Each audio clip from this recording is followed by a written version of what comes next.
तो friends welcome my YouTube channel. तो मैं आशा करता हूँ आप सभी बहुत अच्छे होंगे। तो मैंने पिछली वीडियो में चैप्टर 9 के सारे एमसीक्यूज का क्वेश्चन कंप्लीट करा दिए थे। क्या दोस्तों, सारे एमसीक्यूज क्वेश्चन कंप्लीट करा दिए थे। तो आज हम चैप्टर 10 पर है। कौन से चैप्टर पर है? चैप्टर 10 पर आ चुके हैं दोस्तों हम। इसका नाम होने वाला है प्रकाश का परावर्तन तथा अपवर्तन। क्या दोस्तों? प्रकाश का परावर्तन एंड अपवर्तन इसका नाम है दोस्तों। यह हमारा व्हाट्सअप चैनल है and WhatsApp group and Telegram channel की लिंक डिस्क्रिप्शन में दी गई, वहाँ से जाकर आप ज्वाइन कर सकते हो ताकि आने वाले खबरों का नोटिफिकेशन आप तक पहुँच सके।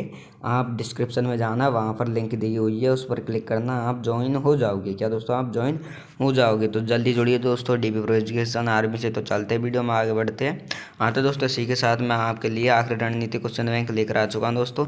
इससे आप घर से भी प्रिपरेशन कर सकते हैं दोस्तों। क्या इससे आप बहुत अच्छे तरीके से घर से प्रिपरेशन कर सकते हो। ये आखिरी रणनीति आपकी क्वेश्चन बैंक रहने वाली है मात्र 99 रुपये में। कितने रुपये में दोस्तों? मात्र 99 रुपये में आपकी क्वेश्चन बैंक रहने वाली। इसमें मात्र 99 रुपये में 2 बुक दी जाएंगी, साइंस एंड केमिस्ट्री की बुक दी जाएंगी, जिसमें से एक सब्जेक्ट में से 2000 प्लस एमसीक्यूज है। कितने दोस्तों? 2000 प्लस एमसीक्यूज। तो दूसरी सब्जेक्ट में भी 2000 प्लस एमसीक्यूज है। तो कुल मिलाकर 4000 प्लस एमसीक्यूज हो रहा है। कितने दोस्तों? 4000 प्लस एमसीक्यूज हो रहा है। यदि एक चैप्टर में से, क्या दोस्तों, सपोज करो आप साइंस के फर्स्ट चैप्टर में से 200 या फिर 150 प्लस एमसीक्यूज लिए जा रहे हैं, तो सोचिए इनसे क्वेश्चन बाहर जा सकता है। बिल्कुल कोई चांस नहीं है दोस्तों बाहर जाने की। क्या दोस्तों, आप भी थोड़ा सा दिमाग लगा सकते हो कि यदि एक चैप्टर में से 150 या फिर 200 क्वेश्चन लिए जा रहे हैं एमसीक्यू, तो उससे क्वेश्चन बाहर जा सकते हैं। बिल्कुल कोई चांस नहीं है। तो देर किस बात की, जाइए और लीजिए मात्र 99 रुपये में 2 सब्जेक्ट दोस्तों, साइंस एंड केमिस्ट्री के। ये आपके हेल्पलाइन नंबर, इन पर व्हाट्सएप मैसेज या फिर कॉल कीजिए, आपको बुक तुरंत प्रोवाइड करा दी जाएगी। यहाँ आपके हेल्पलाइन नंबर है दोस्तों, इन पर व्हाट्सएप मैसेज और फिर कॉल करना 7877677460। यहाँ पे हेल्पलाइन नंबर है, इन पर व्हाट्सएप मैसेज या फिर कॉल कीजिए, आपको बुक तुरंत प्रोवाइड करा दी जाएगी। तो चलते हैं दोस्तों वीडियो में आगे। हाँ तो इसी के साथ में दोस्तों मैं आपके लिए आपके डीबी प्रो एजुकेशन की तरफ से आपके लिए न्यू ऐप लॉन्च हो रहा है। क्या दोस्तों? न्यू ऐप लॉन्च हो रहा है दोस्तों। ऐप भी लॉन्च होने वाला है। वह आपका ये, आप जाकर प्ले स्टोर पर डीबी प्रो एजुकेशन यदि सर्च करते हो तो आपको ऐसा लोगो दिखेगा। कैसा दोस्तों? ये डीबी प्रो एजुकेशन का लोगो दिखेगा। वहाँ प्ले स्टोर से पे जाकर सर्च कर आप डाउनलोड कर सकते हो प्ले स्टोर पर। ये आपका ऐसा इंटरफेस दिखेगा दोस्तों, है ना। तो आपके लिए हम ऐप लॉन्च कर रहे हैं दोस्तों। इसको बहुत बहुत सपोर्ट एंड प्यार देना। तो ये आपके नंबर है, यदि आपको कोई डाउट या फिर कोई भी दिक्कत हो तो इन पर कॉल करिए या फिर व्हाट्सअप मैसेज करिए दोस्तों। इस ऐप पर आप टेस्ट सीरीज वगैरह ये चलेंगी, इन पर टेस्ट देकर आप ये भी जान सकते हो कि हमारे 100 में से कितने नंबर आ रहे हैं, कितना नहीं आ रहे हैं। 95 आ रहे हैं, 96 आ रहे हैं, 97 आ रहे हैं, 98 आ रहे हैं, या फिर 52 आ रहे हैं, या फिर 46 या फिर 36। तो ऐसे आप जान सकते हो कि हमारे कितने नंबर आ रहे हैं, कितना अच्छे कर रहे हो, कितना अच्छा नहीं कर रहे हो। और यहाँ से इस ऐप से आप बहुत अच्छी प्रिपरेशन कर सकते हो। तो चलते दोस्तों। हाँ तो दोस्तों, आपका फर्स्ट क्वेश्चन आने वाला है चैप्टर 10 का। क्या दोस्तों? चैप्टर 10 का फर्स्ट क्वेश्चन आने वाला है। ये आपके सामने पेश कर दिया दोस्तों। तो देखते ही ये क्या होने वाला है। तो पढ़ते दोस्तों इसको। हाँ तो दोस्तों, दाढ़ी बनाने के लिए उपयोग में आने वाले दर्पण होता है। क्या दोस्तों? दाढ़ी बनाने के लिए उपयोग में आने वाले दर्पण होता है। बताइए। अवतल होता है, उत्तल एवं समतल होता है, ए समतल होता है, या फिर ए बी दोनों। तो बताइए करेक्ट आंसर ये होगा, बी होगा, सी होगा, डी होगा, कौन सा होता है बताइए। दाढ़ी बनाने के लिए में आने वाले दर्पण का मतलब कौन से दर्पण का उपयोग होता है? हम दाढ़ी बनाते हैं तब। अवतल दर्पण को होता है, या फिर उत्तल एवं समतल को होता है, या फिर समतल, या फिर ए बी दोनों। तो बताइए करेक्ट आंसर क्या होगा। तो मैं बता देता हूँ दोस्तों, इसमें आपका करेक्ट आंसर होने वाला है अवतल। कौन से दर्पण का उपयोग होता है दोस्तों? ए, अवतल दर्पण का उपयोग होता है। करेक्ट आंसर आपका ये। फिर चलते हैं नेक्स्ट क्वेश्चन को देखते हैं। नेक्स्ट क्वेश्चन क्या होने वाला है? यहाँ पर नेक्स्ट क्वेश्चन दोस्तों, क्या ये आपका नेक्स्ट क्वेश्चन है। निम्नलिखित में से कौन सा पदार्थ लेंस के लिए प्रयुक्त नहीं किया जा सकता? बताइए कौन सा पदार्थ लेंस के लिए प्रयुक्त नहीं किया जा सकता? जल, कांच, प्लास्टिक, मिट्टी, कौन सा लेंस के लिए प्रयुक्त नहीं किया जा सकता? तो मैं बता देता हूँ दोस्तों, इसमें आपका करेक्ट आंसर होने वाला है क्या? मिट्टी। मिट्टी प्रयुक्त नहीं किया जा सकता दोस्तों। क्या करेक्ट आंसर हो जाएगा आपका डी। डी इसमें आपका करेक्ट आंसर है दोस्तों। क्या डी करेक्ट आंसर है। फिर चलते हैं नेक्स्ट क्वेश्चन को देखते हैं। नेक्स्ट क्वेश्चन क्या होने वाला है? यहाँ पर नेक्स्ट क्वेश्चन आ चुका है। निर्गत किरण तथा अभिलंब के बीच के कोण को कहते हैं। बताइए। निर्गत किरण तथा अभिलंब के बीच के कोण को क्या कहते हैं? बताइए। आपतन कोण कहते हैं, या फिर परावर्तन कोण कहते हैं, या फिर निर्गत कोण कहते हैं, या फिर इनमें से कोई नहीं। तो बताइए करेक्ट आंसर क्या होगा। ये होगा, बी होगा, सी होगा, डी होगा, कौन सा होगा करेक्ट आंसर? जल्दी कमेंट बॉक्स में कमेंट करके बताइए दोस्तों। निर्गत किरण तथा अभिलंब के बीच के कोण को कहते हैं। बताइए। आपतन कोण कहते हैं, परावर्तन कोण कहते हैं, निर्गत कोण कहते हैं, या फिर इनमें से कोई नहीं। तो मैं बता देता हूँ दोस्तों, करेक्ट आंसर होने वाला है इसमें आपका निर्गत कोण क्या कहते हैं दोस्तों? निर्गत कोण कहते हैं। करेक्ट आंसर है आपका सी दोस्तों। फिर चलते हैं नेक्स्ट क्वेश्चन को देखते हैं। नेक्स्ट क्वेश्चन क्या होने वाला है आपका? यहाँ पर नेक्स्ट क्वेश्चन आ चुका है दोस्तों। किसी ठोस में बाहर की ओर उभरे दो गोलीय पृष्ठ हो तो उसे कहते हैं, तो बताइए इसे क्या कहते हैं? अवतल लेंस कहते हैं, या फिर समतल लेंस कहते हैं, या फिर उत्तल लेंस कहते हैं, या फिर समतलो या अवतल लेंस कहते हैं। तो बताइए करेक्ट आंसर क्या होगा दोस्तों? ये होगा, बी होगा, सी होगा, डी होगा, कौन सा होगा? जल्दी कमेंट बॉक्स में कमेंट करके बताइए तो मैं बता देता हूँ दोस्तों। इसमें आपका करेक्ट आंसर है उत्तल लेंस। क्या है करेक्ट आंसर आपका? उत्तल लेंस है, सी इसमें आपका करेक्ट आंसर हो जाएगा दोस्तों। क्या? किसी ठोस में बाहर की ओर उभरे दो गोलीय पृष्ठ हो तो उसे क्या कहते हैं दोस्तों? उत्तल लेंस कहते हैं। ये आपकी एक डेफिनेशन है। यदि कुछ ये ऐसे भी हो सकता है उल्टा, उत्तल लेंस किसे कहते हैं? तो आपका ये डेफिनेशन है, किसी ठोस में बाहर की ओर उभरे दो गोलीय पृष्ठ हो तो उसे कहते हैं उत्तल लेंस। तो चलते हैं नेक्स्ट क्वेश्चन को देखते हैं। नेक्स्ट क्वेश्चन क्या होने वाला है दोस्तों? यहाँ पर नेक्स्ट क्वेश्चन आ चुका है आपके सामने। किसी बिंब का अवतल दर्पण द्वारा बना प्रतिबिंब आभासी, सीधा तथा बिंब से बड़ा पाया गया वस्तु की स्थिति कहाँ होनी चाहिए? तो बताइए वस्तु की स्थिति कहाँ होनी चाहिए दोस्तों? मुख्य फोकस एवं प्रकाश केंद्र के बीच, या फिर वक्रता केंद्र पर, या फिर वक्रता से केंद्र से परे, या फिर दर्पण के ध्रुव तथा मुख्य फोकस के बीच। तो बताइए करेक्ट आंसर क्या होगा दोस्तों? तो मैं बता देता हूँ दोस्तों, इसमें आपका करेक्ट आंसर होने वाला है दर्पण के ध्रुव तथा मुख्य फोकस के बीच। क्या दोस्तों? दर्पण के ध्रुव तथा मुख्य फोकस के बीच, डी इसमें करेक्ट आंसर है। फिर चलते हैं नेक्स्ट क्वेश्चन को देखते हैं। नेक्स्ट क्वेश्चन क्या होने वाला है? यहाँ आपका नेक्स्ट क्वेश्चन है दोस्तों, सर्च लाइट परावर्तन सतह होता है। क्या दोस्तों? सर्च लाइट परावर्तन सतह होता है। बताइए उत्तल, अवतल, समतल, या फिर इनमें से कोई नहीं। करेक्ट आंसर क्या होगा? ए उत्तल, बी अवतल, सी समतल, डी इनमें से कोई नहीं। तो दोस्तों कमेंट बॉक्स में कमेंट करके बताइए यहाँ पर करेक्ट आंसर क्या होगा। यदि आप पे आ रहा है तो अपने अकॉर्डिंग दीजिए, यदि नहीं आ रहा है तो तुक्का तो देना ही है, ऐसे खाली छोड़ के नहीं जाना है। तो जल्दी से बढ़ दीजिए दोस्तों कमेंट बॉक्स को। तो मैं बता देता हूँ उसमें करेक्ट आंसर होने वाला है दोस्तों क्या? अवतल। क्या दोस्तों? अवतल इसमें आपका करेक्ट आंसर है। सर्च लाइट परावर्तन सतह होता है अवतल, करेक्ट आंसर। फिर चलते हैं नेक्स्ट क्वेश्चन को देखते हैं। नेक्स्ट क्वेश्चन क्या होने वाला है? निर्वात में प्रकाश की चाल होती है। क्या दोस्तों? निर्वात में प्रकाश की चाल होती है दोस्तों। क्या? निर्वात में प्रकाश की चाल कितनी होती है? बताइए 3 गुणा 108 मीटर पर सेकंड, या फिर 3 गुणा 108 सेमी सेकंड, या फिर किलोमीटर सेकंड। तो बताइए करेक्ट आंसर क्या होगा? तो मैं बता देता हूँ दोस्तों, इसमें आपका करेक्ट आंसर हो जाएगा क्या दोस्तों? इसमें आपका करेक्ट आंसर हो जाएगा 3 गुणा 10 की घात 8 मीटर सेकंड। तो करेक्ट आंसर है आपका ए। क्या दोस्तों? ये घात है 8। क्या दोस्तों? घात है 8। आपका करेक्ट आंसर हो जाएगा 3 गुणा 10 की घात मीटर पर सेकंड। इसमें आपको कन्फ्यूजन नहीं होना है, मीटर पर सेकंड। क्या दोस्तों? इसमें CMS दे रखा है, हम KMH किलोमीटर पर सेकंड दे रखा है, लेकिन आपको कंफ्यूज बिल्कुल भी नहीं होना है। तो उसमें आपका करेक्ट आंसर हो जाएगा मीटर पर सेकंड। ही फिर चलते हैं नेक्स्ट क्वेश्चन को देखते हैं। नेक्स्ट क्वेश्चन क्या होने वाला है? परावर्तन के नियम से निर्धारित होता है। क्या दोस्तों? परावर्तन के नियम से निर्धारित होता है आपतन कोण, परावर्तन कोण, या फिर परावर्तन कोण, अपवर्तन कोण, या फिर आपतन कोण बराबर विचलन कोण, या फिर इनमें से कोई नहीं। तो बताइए क्या होगा करेक्ट आंसर? ये होगा, बी होगा, सी होगा, डी होगा। परावर्तन के नियम से निर्धारित होता है। तो बताइए करेक्ट आंसर क्या होगा दोस्तों? तो मैं बता देता हूँ, उसमें आपका करेक्ट आंसर होने वाला है दोस्तों आपतन कोण, परावर्तन कोण। क्या दोस्तों? आपतन कोण एंड परावर्तन कोण इसमें करेक्ट आंसर है। फिर चलते हैं नेक्स्ट क्वेश्चन को देखते हैं। नेक्स्ट क्वेश्चन क्या होने वाला है? अजामत के लिए किस दर्पण का उपयोग किया जाता है? बताइए अजामत के लिए किस दर्पण का उपयोग किया जाता है दोस्तों? बताइए अवतल दर्पण का, या फिर समतल दर्पण का, या फिर उत्तल दर्पण का, या फिर इनमें से कोई नहीं। किस दर्पण का उपयोग किया जाए? अजामत के लिए किस दर्पण का उपयोग किया जाता है? अवतल दर्पण का, समतल दर्पण का, या फिर उत्तल दर्पण का, या फिर इनमें से कोई नहीं। तो मैं बता देता हूँ दोस्तों, इसमें आपका करेक्ट आंसर होने वाला है क्या? अवतल दर्पण। किसका दोस्तों? अवतल दर्पण का, ए इसमें आपका करेक्ट आंसर है दोस्तों। फिर चलते हैं नेक्स्ट क्वेश्चन को देखते हैं। नेक्स्ट क्वेश्चन क्या होने वाला है? प्रकाश की किरणें गमन करती है। क्या दोस्तों? प्रकाश की किरणें गमन करती है। बताइए सीधी रेखा में गमन करती है, या फिर टेढ़ी रेखा में गमन करती है, या फिर किसी भी दिशा में गमन करती है, या फिर इनमें से कोई नहीं। तो बताइए करेक्ट आंसर क्या होगा? ए होगा, बी होगा, सी होगा, या फिर डी होगा, कौन सा होगा? जल्दी बताइए दोस्तों, जल्दी कमेंट बॉक्स में कमेंट करके बताइए दोस्तों, इसमें आपका करेक्ट आंसर क्या होने वाला है? तो मैं बता देता हूँ दोस्तों, इसमें आपका करेक्ट आंसर होने वाला है सीधी रेखा में। प्रकाश की किरणें गमन करती है, हमेशा प्रकाश की किरणें सीधी रेखा में ही गमन करती है, करेक्ट आंसर है। फिर चलते हैं नेक्स्ट क्वेश्चन को देखते हैं। नेक्स्ट क्वेश्चन, स्त्रियों में लिंग गुण सूत्र होते हैं। क्या दोस्तों? स्त्रियों में लिंग गुण सूत्र होते हैं X/X, या फिर A तथा B दोनों, या फिर इनमें से कोई नहीं। तो बताइए करेक्ट आंसर क्या होगा दोस्तों, जल्दी कमेंट बॉक्स कमेंट करके बताइए। मैंने पहले भी बता दिया था पिछले चैप्टर में, स्त्रियों में गुणसूत्र होते हैं जो एक्स एक्स होते हैं, क्या दोस्तों एक्स एक्स होते हैं। तो इसमें आपका बी करेक्ट आंसर। फिर चलते हैं नेक्स्ट क्वेश्चन को देखते हैं। नेक्स्ट क्वेश्चन क्या होने वाला है, आनुवांशिकता का सिद्धांत किसने प्रतिपादित किया, बताइए आनुवांशिकता का सिद्धांत किसने प्रतिपादित किया था, मेंडल ने या फिर चार्ल्स डार्विन ने या फिर जगदीश चंद्र बोस ने या फिर इनमें से किसी ने नहीं। तो बताइए करेक्ट आंसर क्या होगा, ए होगा मेंडल ने या फिर बी होगा चार्ल्स डार्विन ने या फिर सी होगा जगदीश चंद्र बोस ने या फिर डी होगा इनमें से कोई नहीं। तो बताइए करेक्ट आंसर क्या होगा। तो मैं बता देता हूँ दोस्तों, इसमें आपका करेक्ट आंसर होने वाला है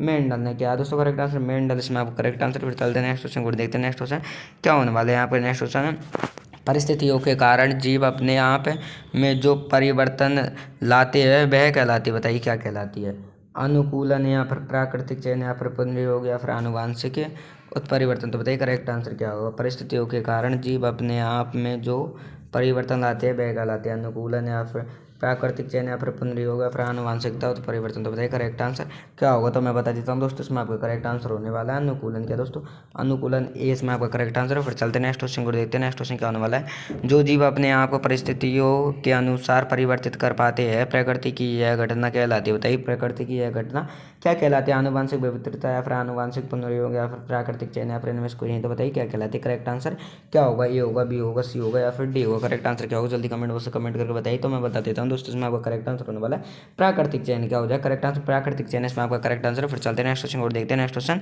क्या होने वाला है, डार्विन का सिद्धांत क्या बदलता है, क्या दोस्तों डार्विन का सिद्धांत क्या बतलाता है, बताइए क्या बतलाता है डार्विन का सिद्धांत, सरल जीवों से जटिल जीवों का निर्माण या फिर लक्षणों की पीढ़ी दर पीढ़ी या वंशानुगति या फिर पृथ्वी को उत्पत्ति या फिर इनमें से कोई नहीं। तो बताइए करेक्ट आंसर क्या होगा, डार्विन का सिद्धांत क्या बतलाता है, बताइए दोस्तों ए ओ बी सी डी क्या करेक्ट आंसर है, जल्दी कमेंट बॉक्स से कमेंट करिए। तो दोस्तों मैं बता देता हूँ इसमें आपका करेक्ट आंसर होने वाला है क्या, सरल जीवों से जटिल जीवों का निर्माण। क्या दोस्तों सरल जीवों से जटिल जीवों का निर्माण, ये इसमें आपका करेक्ट आंसर। फिर चलते हैं नेक्स्ट क्वेश्चन को और देखते हैं। नेक्स्ट क्वेश्चन क्या है आपका, वैसे जीव जो आपस में प्रजनन कर अपने जैसी संतान उत्पन्न करते हैं क्या कहलाते हैं, बताइए क्या कहलाते हैं ऐसे जीव, एक जाति या फिर एक प्रजाति या फिर प्राणी या फिर इनमें से कोई नहीं। तो बताइए दोस्तों क्या कहलाते हैं, जल्दी कमेंट बॉक्स में कमेंट करिए। बताइए करेक्ट आंसर ए होगा बी होगा सी होगा या फिर डी होगा। तो बताइए क्या कहलाते हैं। तो मैं बता देता हूँ दोस्तों, इसमें आपका करेक्ट आंसर है एक प्रजाति। क्या है करेक्ट आंसर, एक प्रजाति बी इसमें आपका करेक्ट आंसर। फिर चलते हैं नेक्स्ट क्वेश्चन को। हाँ तो दोस्तों यहाँ पर नेक्स्ट क्वेश्चन आ चुका है, आपस में प्रजनन करने वाले जाति के समूह को कहते हैं, बताइए आपस में प्रजनन करने वाले जाति के समूह को कहते हैं, जाति उद्भव या फिर आबादी या फिर प्रजाति या फिर इनमें से कोई नहीं। तो बताइए क्या कहते हैं, करेक्ट आंसर क्या होगा, ये होगा बी होगा सी होगा या फिर डी होगा। आपस में प्रजनन करने वाले जाति के समूह को क्या कहते हैं दोस्तों, जल्दी कमेंट करके बताइए क्या कहते हैं उस समूह को। तो मैं बता देता हूँ दोस्तों, इसमें आपका करेक्ट आंसर होने वाला है क्या, आबादी। क्या कहते हैं दोस्तों, आबादी कहते हैं। करेक्ट आंसर आपका बी, क्या है दोस्तों करेक्ट आंसर बी इसमें आप करेक्ट आंसर। फिर चलते नेक्स्ट क्वेश्चन को, ऐसे अंग जिनकी संरचना और उत्पत्ति समान है लेकिन कार्य के संपादन में विवित्र है वे क्या कहलाते हैं, बताइए वे क्या कहलाते हैं, समाजात अंग या फिर जीवाश्म या फिर असमाजात अंग या फिर इनमें से कोई नहीं। तो बताइए क्या कहलाते हैं दोस्तों, करेक्ट आंसर ए होगा बी होगा सी होगा या फिर डी होगा। ऐसे अंग जिनकी संरचना और उत्पत्ति समान है लेकिन कार्य की संपादन में विविधता है वे क्या कहलाते हैं। तो बताइए वे क्या कहलाते हैं दोस्तों। तो मैं बता देता हूँ दोस्तों, इसमें आपका करेक्ट आंसर होने वाला है क्या, इस क्वेश्चन में आपका करेक्ट आंसर हो जाएगा दोस्तों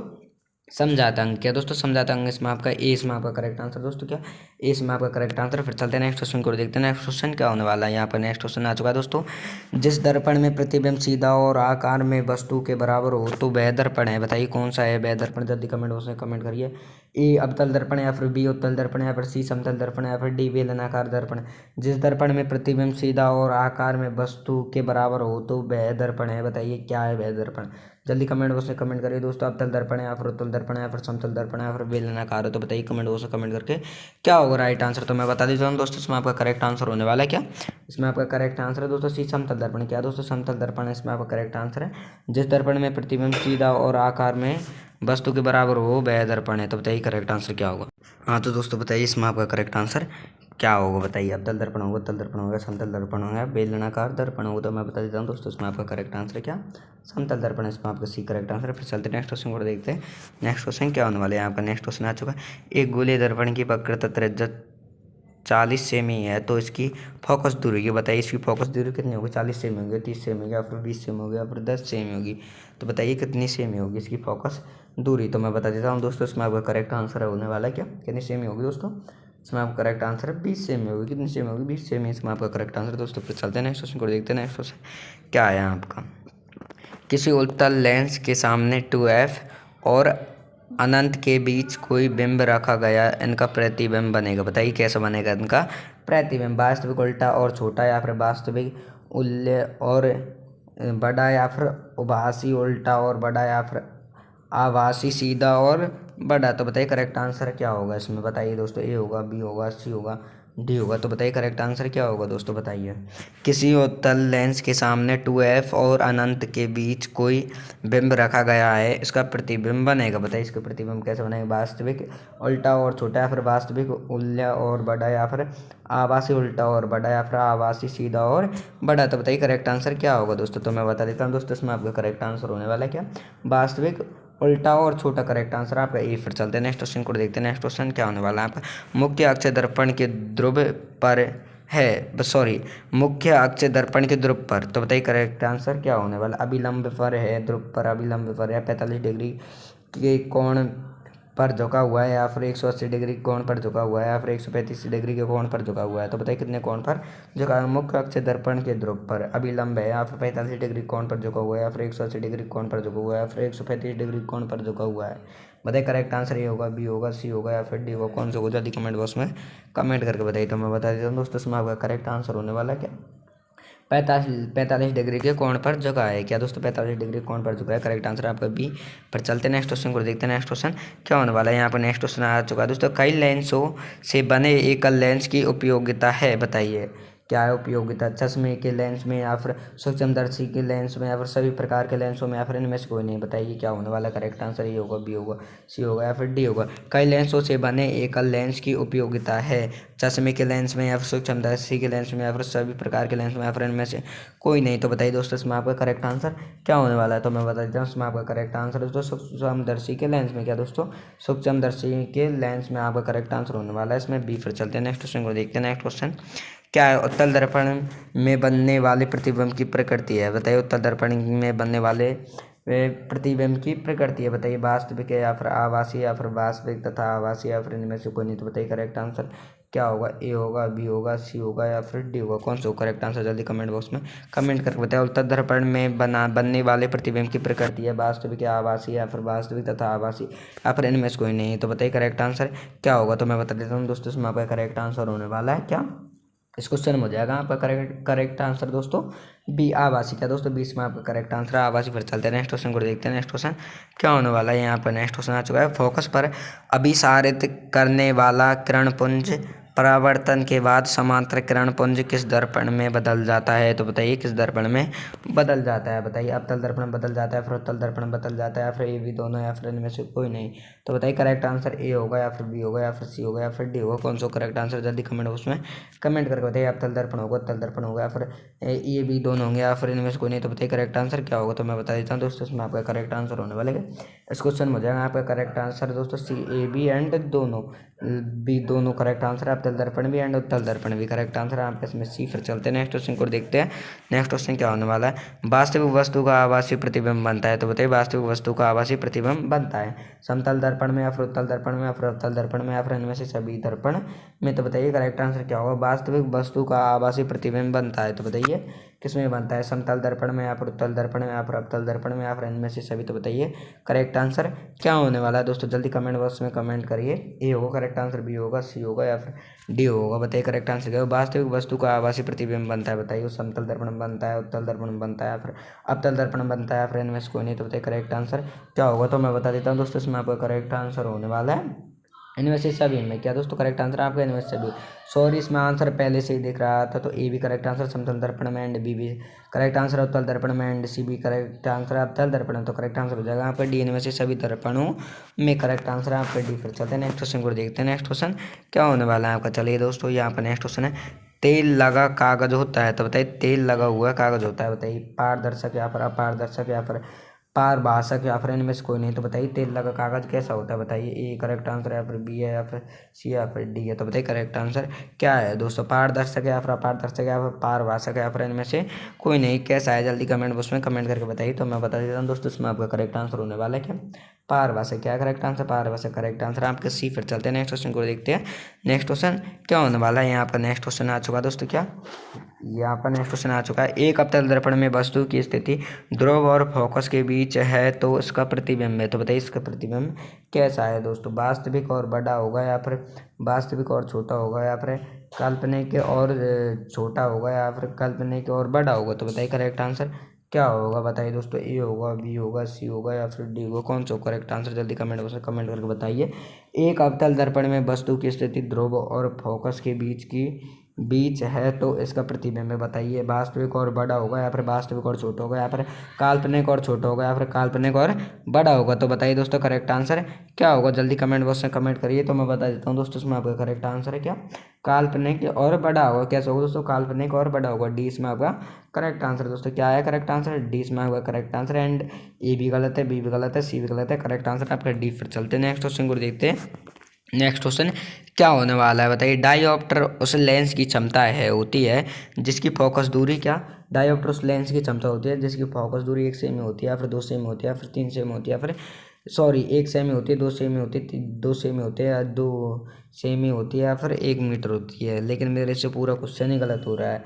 ए 1 सेमी होती है, बी 2 मीटर होती है, सी 2 सेमी होती है, डी 1 मीटर हो रही है, तो बताइए करेक्ट आंसर क्या होगा। ए होगा करेक्ट आंसर या फिर बी होगा करेक्ट आंसर या फिर सी होगा करेक्ट आंसर या फिर डी होगा, तो बताइए दोस्तों कमेंट बॉक्स से कमेंट करके इसमें आपका करेक्ट आंसर क्या होगा। तो मैं बता देता हूँ दोस्तों इसमें आपका करेक्ट आंसर होने वाला है 1 मीटर। क्या है करेक्ट आंसर, 1 मीटर। डी इसमें आपका करेक्ट आंसर हो जाएगा दोस्तों 1 मीटर करेक्ट आंसर है दोस्तों। फिर चलते हैं नेक्स्ट क्वेश्चन को देखते हैं नेक्स्ट क्वेश्चन क्या होने वाला है। चलिए दोस्तों यहाँ पर नेक्स्ट क्वेश्चन है, यदि आपतन कोण और परावर्तन कोण हो तो बताइए यदि आपतन कोण और परावर्तन कोण हो तो आई बराबर आर है या फिर आई बराबर R2 है, 2R है या फिर सॉरी यहाँ पर 2I बराबर R है या फिर I से बड़ा R है, तो बताइए करेक्ट आंसर क्या होगा दोस्तों। ए होगा या फिर बी होगा या फिर सी होगा या फिर डी होगा, कौन सा होगा। जल्दी कमेंट बॉक्स से कमेंट करिए आंसर दीजिए तो मैं बता देता हूँ दोस्तों इसमें आपका करेक्ट आंसर है ए आई बराबर R होता है। तो चलते हैं नेक्स्ट क्वेश्चन को देखते हैं नेक्स्ट क्वेश्चन क्या होने वाला है। यहाँ पर नेक्स्ट क्वेश्चन आ चुका है दोस्तों, किसी फोकस दूरी मीटर के फोकस दूरी के लेंस की क्षमता होगी, तो बताइए क्या होगी उस लेंस की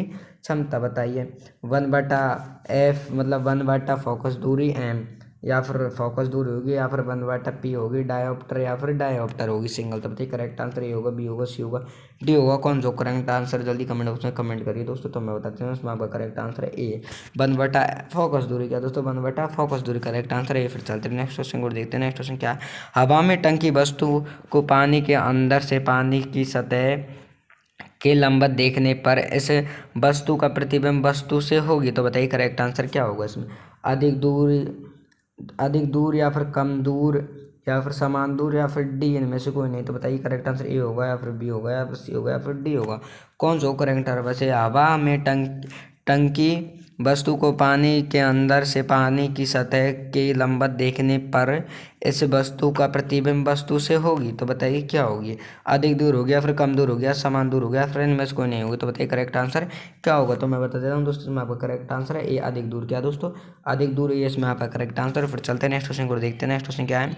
एफ बराबर R/2 सत्य है, बताइए एफ बराबर R/2 सत्य है अवतल दर्पण में या फिर समतल दर्पण में या फिर उत्तल दर्पण में या फिर ए बराबर सी, तो बताइए करेक्ट आंसर ए और सी दोनों में, तो बताइए करेक्ट आंसर क्या होगा। ए होगा या फिर बी होगा या फिर सी होगा या फिर डी होगा, कौन सा करेक्ट आंसर। जल्दी कमेंट उसे कमेंट करिए दोस्तों तो मैं बता देता हूँ दोस्तों इसमें आपको नीचे आंसर भी दिख रहा है क्या दोस्तों, इसमें आंसर दिख भी रहा है आपको नीचे, तो मैं बता देता हूँ दोस्तों इसमें आपका करेक्ट आंसर है डी। एंड ए भी सही है अवतल दर्पण एंड बी सी भी सही है उत्तल दर्पण है, ये तो गलत है समतल दर्पण, तो करेक्ट आंसर आपका डी। फिर चलते हैं नेक्स्ट क्वेश्चन को देखते हैं नेक्स्ट क्वेश्चन क्या है। किसी बिंब का वास्तविक तथा समान साइज का प्रतिबिंब प्राप्त करने के लिए बिंब को उत्तल दर्पण के सामने रखना होगा, तो बताइए करेक्ट आंसर क्या होगा। F पर या फिर F2 पर या फिर 2F1 पर या फिर 3/2F पर, तो बताइए करेक्ट आंसर क्या होगा दोस्तों। बताइए ए होगा, बी होगा, सी होगा, डी होगा, कौन सा होगा। जल्दी कमेंट बॉक्स कमेंट करके बताइए तो मैं बता देता हूँ दोस्तों इसमें आपका करेक्ट आंसर 2F1 पर। किस पर दोस्तों 2F1 पर करेक्ट आंसर आपका सी। पर चलते हैं नेक्स्ट क्वेश्चन को। मोटर गाड़ी का पार्श्व दर्पण होता है, बताइए पश्च दर्पण होता है मोटर गाड़ी का, कैसा होता है पश्च दर्पण मतलब पश्च देखने के लिए कौन सा दर्पण उपयोग में लिया जाता है, अवतल दर्पण या फिर उत्तल दर्पण या फिर समतल दर्पण या फिर इनमें से कोई नहीं, तो बताइए कौन सा दर्पण होता है। करेक्ट आंसर ए होगा, बी होगा, सी होगा, डी होगा, कौन सा जल्दी वो कमेंट बॉक्स में कमेंट करो तो इसमें आपका करेक्ट आंसर क्या होगा। तो मैं बता देता हूँ दोस्तों इसमें आपका करेक्ट आंसर उत्तल।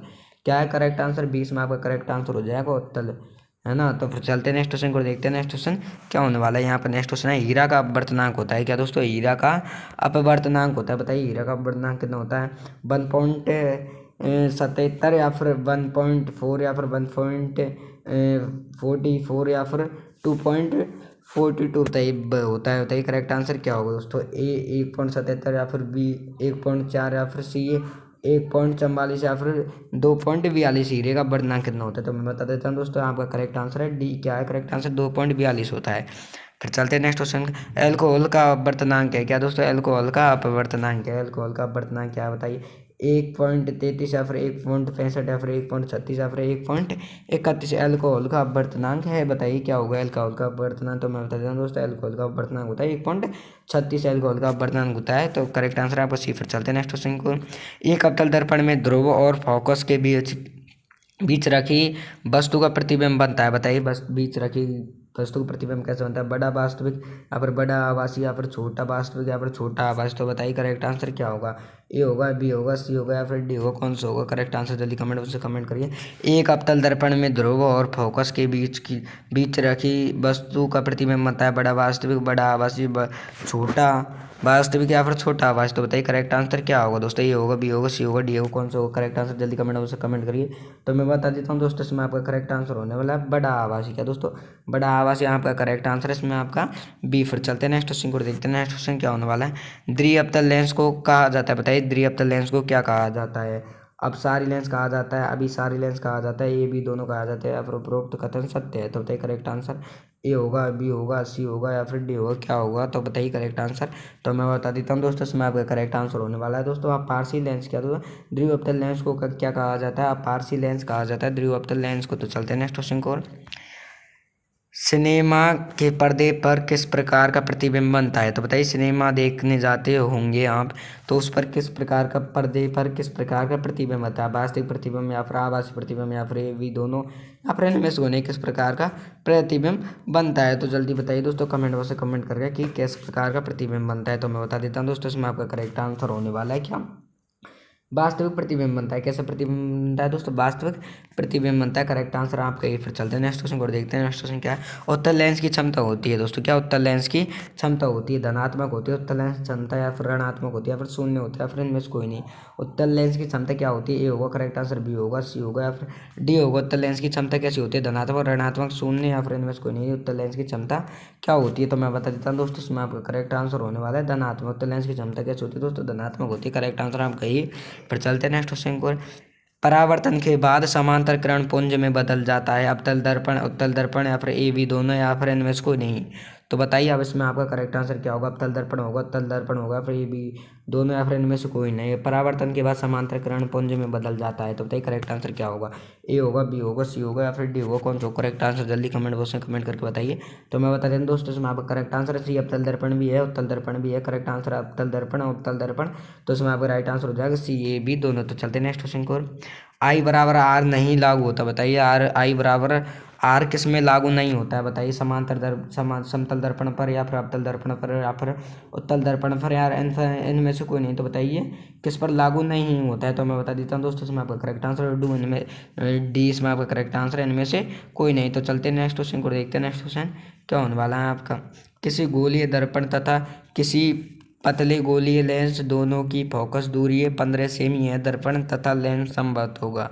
बताइए क्या होगा, दोनों अवतल या फिर दोनों उत्तल या फिर दर्पण अवतल तथा लेंस उत्तल या फिर दर्पण उत्तल तथा लेंस अवतल। तो बताइए इसमें आपका करेक्ट आंसर क्या होगा, ए होगा या फिर बी होगा या फिर सी होगा या फिर डी होगा, करेक्ट आंसर क्या होगा दोस्तों, जल्दी कमेंट बॉक्स में कमेंट करके बताइए।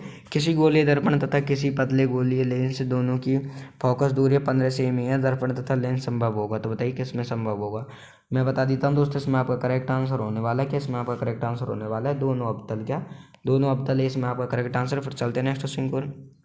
एक लेंस की क्षमता 5 डाईऑप्टर है, इसकी फोकस दूरी होगी, एक लेंस की क्षमता 5 डाईऑप्टर है, तो इसकी फोकस दूरी होगी -10 सेमी या फिर -20 सेमी या फिर 100 सेमी या फिर 200 सेमी। तो बताइए इसकी, बताइए फोकस दूरी है, बताइए कितनी सेमी होगी फोकस दूरी। तो मैं बता देता हूँ दोस्तों, इसमें आपका करेक्ट आंसर होने वाला है कितनी होगी, -20 सेमी फोकस दूरी। यदि 5 डायोप्टर है तो इसकी फोकस दूरी, लेंस की क्षमता 5 डायोप्टर है तो इसकी फोकस दूरी हो जाएगी दोस्तों -20 सेमी। तो चलते हैं नेक्स्ट क्वेश्चन को। क्षमता वाले लेंस की फोकस दूरी है, बताइए क्षमता वाले लेंस की फोकस दूरी होती है 50 सेमी होती है, या फिर -50 सेमी होती है, या फिर +20 सेमी होती है, या फिर -20 सेमी होती है। तो बताइए 2 डायोप्टर क्षमता वाले लेंस की फोकस दूरी कितनी होती है। करेक्ट आंसर ए 50 सेमी, बी -50 सेमी, सी +20 सेमी, डी -20 सेमी। तो बताइए करेक्ट आंसर क्या होगा। तो मैं बता देता हूँ दोस्तों, इसमें आपका करेक्ट आंसर होने वाला है क्या, इसमें आपका करेक्ट आंसर 50 सेमी। क्या करेक्ट आंसर 50 सेमी है ये। फिर चलते हैं नेक्स्ट क्वेश्चन को देखते हैं। नेक्स्ट क्वेश्चन क्या होने वाला है यहाँ पे। नेक्स्ट क्वेश्चन, लेंस की क्षमता का एसआई मात्रक क्या दोस्तों। लेंस की क्षमता का एसआई मात्रक क्या है, मीटर है, या फिर मीटर 2 है, या फिर डायोप्टर है, या फिर इनमें से कोई नहीं। तो बताइए करेक्ट आंसर ए होगा, बी होगा, या फिर सी होगा, या फिर डी होगा। क्या होगा करेक्ट आंसर, जल्दी कमेंट बॉक्स में कमेंट करिए दोस्तों। लेंस की क्षमता का एसआई मात्रक होता है मीटर होता है, या फिर 2 मीटर होता है, या फिर डायोप्टर होता है, या फिर इनमें से कोई नहीं। तो बताइए करेक्ट आंसर क्या होगा, जल्दी कमेंट बॉक्स में कमेंट करिए। तो मैं बता देता हूँ दोस्तों, इसमें आपका करेक्ट आंसर होने वाला है क्या, डाईऑप्टर। इसमें आपका करेक्ट आंसर दोस्तों सी। क्या है दोस्तों करेक्ट आंसर, सी इसमें आपका करेक्ट आंसर है। फिर चलते हैं नेक्स्ट क्वेश्चन को देखते हैं। नेक्स्ट क्वेश्चन क्या है, समान फोकस दूरी के उत्तल लेंस और अवतल लेंस सटाकर रखे गए हैं, यह युग्म काम करेगा। तो बताइए यह युग्म किसमें काम करेगा, उत्तल लेंस की तरह, या फिर अवतल लेंस की तरह काम करेगा, या फिर कांच की आयताकार छल्ली की तरह, या फिर प्रिज्म की तरह, किस तरह काम करेगा। समान फोकस दूरी के उत्तल लेंस और अवतल लेंस सटाकर रखे गए हैं, यह युग्म काम करेगा उत्तल लेंस की तरह, या फिर अवतल लेंस की तरह, या फिर कांच की आयताकार छल्ली की तरह, या फिर प्रिज्म की तरह। तो बताइए कैसे कार्य करेगा। तो मैं बता देता हूँ दोस्तों, इसमें आपका करेक्ट आंसर होने वाला क्या, कांच की आयताकार छल्ली की तरह। किसकी तरह दोस्तों, कांच की आयताकार छल्ली की तरह आपका करेक्ट आंसर हो जाएगा इसमें आपका सी, इसमें आपका करेक्ट आंसर हो जाएगा दोस्तों। फिर चलते हैं नेक्स्ट क्वेश्चन को देखते हैं। नेक्स्ट क्वेश्चन क्या होने वाला है आपका यहाँ पर। नेक्स्ट क्वेश्चन, तो उत्तल लेंस द्वारा तब काल्पनिक प्रतिबिंब बनता है जब बिंब रहती है। तो बताइए जब बिंब कैसे रहती है, फोकस दूरी पर, अनंत पर, या फिर फोकस समांतर के अंदर, फोकस शांतर के अंदर, या फिर इनमें से कोई नहीं। तो बताइए करेक्ट आंसर क्या होगा, ए होगा, या फिर बी होगा, या फिर सी होगा, या फिर डी होगा। करेक्ट आंसर क्या होगा, जल्दी कमेंट उसमें कमेंट करके बताइए दोस्तों। उत्तल लेंस द्वारा तब काल्पनिक प्रतिबिंब बनता है जब बिंब रहती है फोकस पर, या फिर अनंत पर, या फिर फोकसांतर के अंदर, या फिर इनमें से कोई नहीं। तो बताइए करेक्ट आंसर क्या होगा, जल्दी कमेंट बॉक्स में कमेंट करिए। तो मैं बता देता हूँ दोस्तों, इसमें आपका करेक्ट आंसर होने वाला है फोकसांतर के अंदर। क्या दोस्तों, फोकसांतर के अंदर, सी इसमें आपका करेक्ट आंसर। फिर चलते हैं नेक्स्ट क्वेश्चन को। ये आपका 50वां लास्ट एंड फाइनल क्वेश्चन है, और दोस्तों चैप्टर 10 के आपके 50 क्वेश्चन कंप्लीट हो जाएंगे दोस्तों। मैंने आपके लिए इतनी मेहनत करी है, तो हमारी वीडियो को like and share and bell icon को प्रेस कर लेना, सब्सक्राइब भी कर लेना। तो दोस्तों देखिए क्वेश्चन क्या बोल रहा है आपका, तो देखते दोस्तों।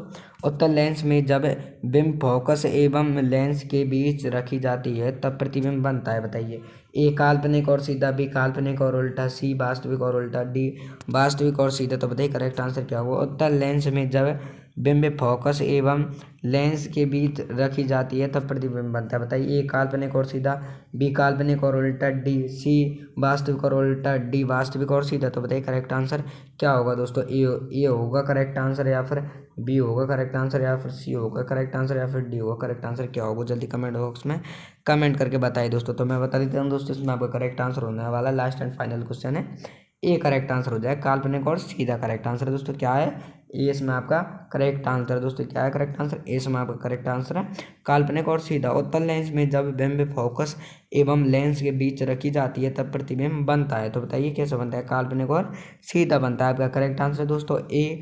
तो दोस्तों आपके मैंने 50 क्वेश्चन कंप्लीट करा दिया है दोस्तों।